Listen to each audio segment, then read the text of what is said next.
Malalag ka dyan, malalag ka dyan. Pumunta rin sila sa bahay. Siyempre, nakita niya yung kotse doon. Tapos Hindi kanina yung Taras, yung ganon mo kanina, yung ginanon mo. Yung parang ginanon mo, yung ganon. Oo, yung ganon. Ganyan. Ganyan. Parang teddy bear, eh, no? Oy, video to eh. Video to, no? Halikan mo nga. Ay, ayaw. Halikan mo si Tyra. Ah! Ano yung ganun ba? Yan? Yan, oh. Halikan mo. Halikan mo nga. Paggawa ko ng tarpaulin, ilalagay daw sa opisina niya dahil ang dami raw silang customer na nagpapasundo, galing Canada. Customer siya itong April. Pupunta naman ka San Fernando, sabi ko 9,000, pwede mo.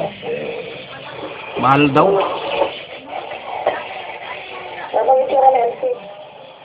Matanda na ano na?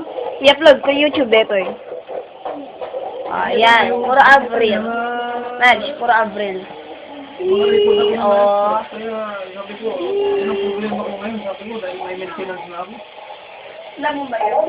Ito yung family chart. Nakita niya na may mga file ako na na-stop. Nakita niya itong kamay ko na hindi ko masyadong hindi ba na-stop? Okay, pero hindi sabi ko sila na may order ko. Araw ko sa hospital. Sabi ni Mr. Ross, Daddy, huwag kang mamamatay, ha? Ano ko itong batang? Sabi niya, Daddy, huwag kang mamamatay, ha? Hindi pa ako nag-aasawa. Nag-aasawa raw muna.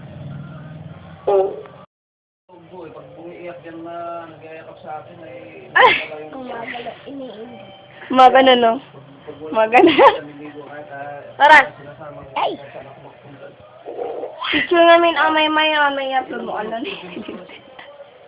Oras pag nabalian niya si Tyra, ikaw babaliin ko siya. Magdamag na lumipas sa... Ano ginagawa niya?